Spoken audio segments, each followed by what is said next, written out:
Tab দুর্নীতিতে বিহার যোগ, বর্ধমান পুলিশের হাতে ধৃত অ্যাকাউন্ট জালিয়াত। দুর্নীতির অভিযোগে সরব হতেই পঞ্চায়েত সদস্যকে কিল ঘুষি, গ্রেপ্তার বিজেপির প্রধান। উঠল লক্ষ্মীর ভান্ডারের টাকা বাড়ানোর দাবি, অনুদান বৃদ্ধি নিয়ে মমতার কাছে চিঠি। বেলডাঙ্গায় ভাঙচুর হওয়া মন্দির সংস্কার হবে বিজেপি বিধায়কদের বেতনের টাকায়, শুভেন্দু। বাজারে আগুন, আলু কেন বাইরে চলে যাচ্ছে, মুখ্যমন্ত্রীর নিশানায় পুলিশ। 26শে বিধানসভা নির্বাচনে কত আসন পাবে তৃণমূল, ভবিষ্যৎবাণী কুণালের। বিস্তারিত। ট্যাব দুর্নীতিকাণ্ডে এবার বিহার যোগ, বর্ধমান পুলিশের হাতে গ্রেপ্তার ভিন রাজ্যের বাসিন্দা। অভিযোগ, ধৃত ব্যাংক অ্যাকাউন্টে জালিয়াতদের দিকটা দেখতো সে। তাকে জিজ্ঞাসাবাদ করে রহস্যের হদিশ পাওয়া যাবে বলে মনে করছে তদন্তকারীরা। ধৃতের নাম রবীন প্রসাদ সিং, বিহারের বাসিন্দা, যদিও তাকে শিলিগুড়ি থেকে গ্রেপ্তার করা হয়েছে। ট্যাবের টাকা চুরি কাণ্ডে এই প্রথম ভিন রাজ্যের বাসিন্দাকে গ্রেপ্তার করা হলো।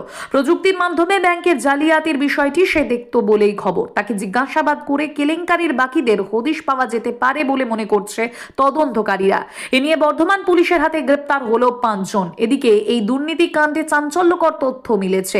নদিয়ার শান্তিপুর থানা এলাকার তাঁত শিল্পী রিঙ্কু বিশ্বাসের অ্যাকাউন্টে তরুণের স্বপ্ন চুরির টাকা ঢুকেছে। বিষয়টি প্রকাশ্যে আসার পরই তাকে ডেকে পাঠায় বর্ধমান পুলিশের সাইবার থানা। জিজ্ঞাসাবাদ করা হয়। তাতে রিঙ্কু দেবী জানান, ছেলেমেয়ের পড়াশোনার জন্য টাকা পাঠায় তার ভাইয়েরা। সেই টাকার জন্যই এই অ্যাকাউন্ট খোলা। সেখানে কখন 10,000 টাকা ঢুকেছে তিনি জানেন না। তাঁর বোনের সংসার চলে, অভাবের মাঝে সেই টাকা খরচও হয়ে গিয়েছে। পুরো বিষয়টি খতিয়ে দেখছে পুলিশ। একের পর এক জেলার একাদশ দ্বাদশ শ্রেণীর পড়ুয়াদের ট্যাবের টাকা চুরি গিয়েছে। ইতিমধ্যে ভিন্ন রাজ্য থেকে একের পর এক জেলায় একাদশ দ্বাদশ শ্রেণীর পড়ুয়াদের ট্যাবের টাকা চুরি গিয়েছে। ইতিমধ্যেই বিভিন্ন জেলায় 140টি মামলা দায়ের হয়েছে। রাজ্য পুলিশের হাতে গ্রেপ্তার হয়েছে মোট 40 জন। পঞ্চায়েত সদস্যকে বেধড়ক মারধরের অভিযোগ বিজেপির প্রধানের বিরুদ্ধে। ঘটনাকে কেন্দ্র করে প্রবল শোরগোল মালদহের মানিক চকে। রীতিমতো ধুমধুমার পরিস্থিতি তৈরি হয়। ঘটনার জেরে গ্রেপ্তার করা হয়েছে পঞ্চায়েত প্রধানকে। দীর্ঘদিন ধরে মানিক চকের ভূতনি চরের দক্ষিণ চণ্ডীপুর গ্রাম পঞ্চায়েতের বিজেপি প্রধান শক্তি মণ্ডলের বিরুদ্ধে দুর্নীতির অভিযোগ উঠছিল। খোদ বিজেপির জেলা সভাপতি পার্থসারথী ঘোষের সামনে দক্ষিণ চণ্ডীপুর পঞ্চায়েতের সদস্যা প্রতিমা মণ্ডল এ বিষয়ে সরব হন। অভিযোগ তখনই প্রধান শক্তি মণ্ডল ও তার অনুগামী ফেকন মণ্ডল নামে এক ঠিকাদার প্রতিমা দেবীকে কিল চর ঘুষি মারতে শুরু করেন। ঘটনাকে কেন্দ্র করে বিজেপির অফিসে ধুমধুমার পরিস্থিতি তৈরি হয়। প্রতিমা দেবীর নাক ফাটিয়ে দেওয়া হয়। ওই মহিলা সদস্যকে রক্তাক্ত অবস্থায় উদ্ধার করে তড়িঘড়ি হাসপাতালে পাঠানো হয়। পরে তাকে মালদা মেডিকেল কলেজ হাসপাতালে রেফার করা হয়েছে। আক্রান্ত পঞ্চায়েত সদস্য প্রতিমা মণ্ডলের ছেলে বঙ্কিম মণ্ডল জানান, বিজেপি পরিচালিত দক্ষিণ চণ্ডীপুর গ্রাম পঞ্চায়েত প্রধানের বিভিন্ন দুর্নীতির বিরুদ্ধে তারা সরব হয়েছেন।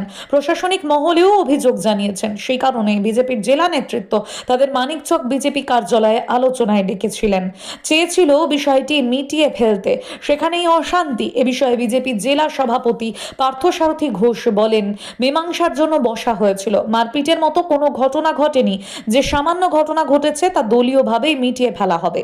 এই ঘটনায় আক্রান্ত মহিলার তরফে থানায় অভিযোগ দায়ের করা হয়। তারই ভিত্তিতেই শক্তি মণ্ডলকে গ্রেপ্তার করা হয়েছে। লক্ষ্মীর ভান্ডারের অনুদান বাড়াতে হবে দাবি তুললেন বিজেপি সাংসদ। শুধু দাবিই নয়, এই মর্মে মুখ্যমন্ত্রী মমতা বন্দ্যোপাধ্যায়কে একটি চিঠিও লিখলেন বিজেপি সাংসদ জ্যোতির্ময় সিং মাহাতো। লক্ষ্মীর ভান্ডারের টাকা দ্বিগুণ অর্থাৎ 1000 টাকা থেকে বাড়িয়ে 2000 টাকা করার দাবি জানিয়েছেন তিনি। সেই চিঠির সারবর্তা তিনি নিজের সামাজিক মাধ্যমেও পোস্ট করেছেন। #লক্ষ্মীর ভান্ডারও দিয়েছেন। তিনি বলেন, আমি মাননীয় মুখ্যমন্ত্রীর কাছে আবেদন করেছি, পশ্চিমবাংলার মহিলাদের 1000 টাকা ও 1200 টাকা করে দিয়ে যে ভোট ব্যাংক আপনি তৈরি করেছেন তাতে কিন্তু কিছু হয় না। ন্যূনতম 2000 টাকা করে দিতে হয়, তাতে অন্তত তাদের হাত খরচটা হবে। প্রশাসনিক মহলে অবশ্য কান পাতলে এই মুহূর্তে শোনা যাচ্ছে 2026 সালের বিধানসভা নির্বাচনের আগে লক্ষ্মীর ভান্ডারের 1000 টাকা 1500 টাকায় পৌঁছবে আর 1200 টাকা থেকে বেড়ে হবে 1700 টাকা। প্রথম থেকে বাংলার মুখ্যমন্ত্রী দাবি করে আসছেন তাদের ভাঁড়ারে টাকা রয়েছে। সেই কথা মাথায় রেখেই বিজেপি সাংসদ সেই টাকা বাড়িয়ে 2000 টাকা করার কথা বলছেন। কারণ রাজনৈতিক বিশ্লেষকদের মতে বিজেপি ভাবছে ভাঁড়ারে টান পড়লে তাতে আরো বেশি কোণঠাসা হবে মমতা সরকার। উল্লেখ্য, অন্যান্য রাজ্যে 2500 টাকা করে দেওয়া হয়। মহারাষ্ট্রের কথা উল্লেখ উল্লেখ করে বিজেপি সাংসদ মহারাষ্ট্রের কথা উল্লেখ করেছেন বিজেপি সাংসদ। ঝাড়খণ্ডের মহিলাদের দেওয়া হয় 1,500 টাকা, সেটাও বলেছেন। আর উদাহরণ টেনেই বাংলার অনুদানও বাড়ানোর দাবি জানিয়েছেন তিনি। তবে রাজনৈতিক বিশ্লেষকরা এটাও বলছেন, মমতা সরকারকে চাপে রাখতে গিয়ে কোথাও মমতার প্রকল্পেরই স্বীকৃতি দিল বিজেপি সাংসদ কোথাও স্বীকার করে নিলেন বাংলার মহিলাদের কাছে এই প্রকল্পের জনপ্রিয়তা কতটা। যদিও এই প্রকল্পের ধাঁচেই অন্নপূর্ণা প্রকল্প এনেছে বিজেপি, তার প্রচারও করেছে বিজেপি নেতৃত্ব। কিভাবে সেই প্রকল্পের সুবিধা পেতে গেলে ফর্ম ফিল আপ করতে হবে তারও পাঠ দিচ্ছেন। সেক্ষেত্রে অন্নপূর্ণা প্রকল্পে 3,000 টাকা করে দেওয়ার কথা ঘোষণা করেছে বিজেপি। তার রাজনৈতিক বিশ্লেষকদের মতে কটাক্ষ করতে গিয়ে কোথাও লক্ষ্মীর ভান্ডারের স্বীকৃতি দিল বিজেপি। এই নিয়ে তৃণমূল নেতা কুণাল ঘোষ বলেন, ওরা আগে বলুক মমতা বন্দ্যোপাধ্যায় লক্ষ্মীর ভান্ডার চালু করার আগে ওরা কেন কিছু চালু করেনি, নকল করছে ওরা। তার আবার বড় বড় কথা। জ্যোতির্ময় সিং মাহাতোর উচিত মমতা বন্দ্যোপাধ্যায়কে চিঠি না দিয়ে প্রধানমন্ত্রী ও কেন্দ্রের অর্থমন্ত্রীকে চিঠি দেওয়া। বাংলার বকেয়া টাকাটা আগে দিক। অশান্তি কবলিত বেলডাঙ্গায় আক্রান্ত হিন্দুদের পাশে থাকার আশ্বাস দিলেন রাজ্যের বিরোধী দলনেতা শুভেন্দু অধিকারী। বুধবার বিজেপির রাজ্য সদর দপ্তরে এক সাংবাদিক বৈঠকে তিনি ঘোষণা করেন, বেলডাঙ্গায় হামলায় ক্ষতিগ্রস্ত মন্দির নিজেদের বেতন দিয়ে মেরামত করবেন বিজেপি বিধায়করা। এদিন শুভেন্দুবাবু বলেন, বেলডাঙ্গায় হিংসায় যারা ক্ষতিগ্রস্ত হয়েছে তাদের 3 ভাবে সাহায্য করবে। এক, কলকাতা হাইকোর্ট ও মুর্শিদাবাদে আমাদের লিগ্যাল সেলের সদস্যরা এফআইআর করার জন্য আইনি সাহায্য করবে। ইতিমধ্যে রাজাবাজারের ঘটনা নিয়ে আমি রাজ্যপালকে চিঠি দিয়েছিলাম। পরে আমি জনস্বার্থ মামলা করেছি, যা প্রধান বিচারপতি গ্রহণ করেছেন। মামলার শুনানিও হয়েছে। বেলডাঙ্গার ঘটনা নিয়েও বিজেপি নেতা তথা আইনজীবী কৌস্তব বাগচি ও আইনজীবী সংযুক্তা সামন্ত 3টে জনস্বার্থে মামলা দায়ের করেছিলেন। সেই মামলা গতকাল গৃহীত হয়েছে, তার শুনানি হয়েছে। ক্ষতিগ্রস্ত হিন্দুদের শুভেন্দু অধিকারীর আশ্বাস, দ্বিতীয় যত দোকান ভাঙচুর হয়েছে সমীক্ষা করে আমরা সম্ভব হলে পার্টির পক্ষ থেকে বা সনাতনীদের কাছ থেকে সংগ্রহ করে তাদের প্রত্যেককে আর্থিক ক্ষতিপূরণ দেব। এমনকি বেলডাঙ্গায় ক্ষতিগ্রস্ত মন্দিরগুলি সংস্কারের দায়িত্বও নিজেদের কাঁধে তুলে নেন শুভেন্দুবাবু। তিনি বলেন, আর যে কটা স্থায়ী মন্দির ভাঙচুর হয়েছে সেটা মেরামত করার দায়িত্ব আমাদের 67 জন বিধায়ক নিজেদের কাঁধে তুলে নিলাম। আমরা ভারত সেবাশ্রম সংঘের প্রদীপ্তানন্দজি মহারাজ রয়েছেন, আমরা তাকে অনুরোধ করব মন্দিরগুলোর ক্ষয়ক্ষতি সমীক্ষা করে দেখতে। তারপর 67 জন বিজেপি বিধায়ক তাদের বেতন থেকে সমস্ত মন্দির সংস্কার করে তার মর্যাদার জায়গা ফেরানোর ব্যবস্থা নেব। বাংলার আলু কেন বাইরে চলে যাচ্ছে? মুখ্যমন্ত্রীর নিশানায় এবার নিচুতলার পুলিশ কর্মীরা। বললেন, রাজনৈতিক নেতাদের নামে সবাই বদনাম করে বেশি। 5 টাকা খেলে 500 টাকা বলে দেয় চোর। কিন্তু নিচুতলার কিছু অফিসার, কিছু কর্মী যারা এই সরকারকে ভালোবাসে না, এবং পুলিশেরও কিছু লোক। ঘটনাটি ঠিক কি? রাজ্য জুড়ে এখন শীতের আমেজ, কিন্তু বাজারে আগুন। শাকসবজির দাম আকাশ ছোঁয়া। মুখ্যমন্ত্রী বলেন, জিনিসপত্রের দাম, শীতকাল আসছে, অবিলম্বে টাস্ক ফোর্সের মিটিং করা হোক। আলু আর পেঁয়াজের দামটা কেন বাড়াচ্ছে? আমরা বলেছিলাম আমাদের যা প্রয়োজন রাজ্যে সেটাকে রেখে নতুন আলু যতক্ষণ না উঠছে ততক্ষণ বাইরে আলুটা যাবে না। এখন তো দেখছি এরা এক্সপোর্ট করতে শুরু করে দিয়েছে। কোন পজিশনে আছে আমাকে জানাতে হবে, নজরদারি করতে হবে। মুখ্যমন্ত্রীর নির্দেশ, সীমানা দিয়ে বেরিয়ে যাচ্ছে, আবার নিয়ন্ত্রণ করো। তার আগে স্টক আমাকে দেখাবে, কত ছিল, কত বেরিয়েছে, এখন কত আছে। বলেন, আমাদের স্টকটা তো রেখে দিতে বলেছিলাম জানুয়ারি পর্যন্ত, আমাদের স্টকটা শুধু বীজের জন্য আলু যেটুকু লাগে সেটুকু রেখে।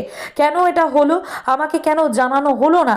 আমি বলেছিলাম 1 লক্ষ করে করে আমি ছাড়তেও শুরু করেছিলাম। যতটা পেরেছে নিয়েছে।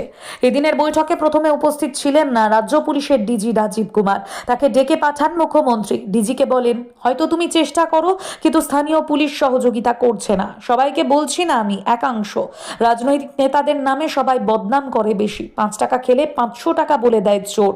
রাজনৈতিক নেতারা টাকা খাওয়ার আগে 10 বার ভাবে। জনগণের টাকা খাওয়া কি উচিত? তাদের নিজস্ব দায়বদ্ধতাও থাকে। কিন্তু নিচুতলার কিছু অফিসার, কিছু কর্মী যারা এই সরকারকে ভালোবাসে না, এবং পুলিশেরও কিছু লোক, তারা টাকা খেয়ে বালি চুরি বলো, কয়লা চুরি বলো, সিমেন্ট চুরি বলো। মুখ্যমন্ত্রীর কথায় সব আলু বেরিয়ে গিয়েছে। আজকে আলুর দাম বাড়ছে। পেঁয়াজ আমি কষ্ট করে তৈরি করতে শুরু করেছিলাম। বাংলায় পেঁয়াজ তৈরি হতো না বলে সবটা নাসিক থেকে আনতে হয়। আমার খাওয়ার পেঁয়াজ নেই, আমাকে নাসিক থেকে আনতে হয়। সঙ্গে হুঁশিয়ারি, এবার সিআইডির রদ বদল করব। বিধানসভা নির্বাচনের আরও বছর দেড়েক বাকি। 26শে বিধানসভা নির্বাচনের ফলাফল কি হবে এত আগে থেকে নির্বাচনের ফল বলা যায় না বলে মনে করেন রাজনৈতিক বিশেষজ্ঞরা। তৃণমূলের মুখপাত্র কুণাল ঘোষ তা মনে করেন না। 2026 সালে বিধানসভা নির্বাচনে তৃণমূল কত পাবে এখনই বলে দিলেন তিনি। বৃহস্পতিবার নন্দীগ্রামে এক প্রতিবাদ সভা থেকে জানিয়ে দিলেন 26শে নির্বাচনে কত আসন পেয়ে তৃণমূল ক্ষমতায় আসবে। নন্দীগ্রামের সমবায় নির্বাচনে বিজেপির জয়ের পর তৃণমূলের ব্লক সভাপতি বাপ্পাদিত্য গার্গকে মারধরের ঘটনায় এদিন প্রতিবাদ সভা করে তৃণমূল। নন্দীগ্রাম থানা মোড়ে এই সভায় উপস্থিত ছিলেন কুণাল ঘোষ, জেলা সভাপতি অসিত বন্দ্যোপাধ্যায়, তৃণমূল নেতা শেখ সুফিয়ান ও আক্রান্ত ব্লক সভাপতি বাপ্পাদিত্য গার্গ। প্রতিবাদ সভায় বিরোধীদের আক্রমণের পাশাপাশি পুলিশ ও প্রশাসনের একাংশকে তোপ দাগেন কুণাল ঘোষ। তখনই 26শে বিধানসভা নির্বাচনের ফলাফল কি হতে পারে তা নিয়ে মন্তব্য করেন। 21শে নির্বাচনের চেয়ে 26শে তৃণমূল বেশি আসন পাবে বলে তিনি ভবিষ্যৎবাণী করেন। তৃণমূল মুখপাত্র বলেন, 2026 সালে 250-এর বেশি আসন নিয়ে মমতা বন্দ্যোপাধ্যায় আবার মুখ্যমন্ত্রী হচ্ছেন। পুলিশ প্রশাসনের একাংশ বাম ও বিজেপিকে সমর্থন করছে বলে তিনি দাবি করেন। তাদের খুঁজে বের করতে হবে বলে তিনি জানান। কুণাল বলেন, তারা সরকারকে বদনাম করার চেষ্টা করছেন ভেতর থেকে। সিপিআইএম বিজেপির দালালি করলে সুন্দরবনে বাঘ পাহারা বা কোচবিহারে ট্রান্সফারের জন্য তৈরি থাকুন। আমরা ডেপুটেশন দেব, প্রতিবাদ করব। তারপরেও যদি প্রশাসন কোনো পদক্ষেপ না করে থানার ভিতরে চায়ের দোকান খুলে বসে থাকবো।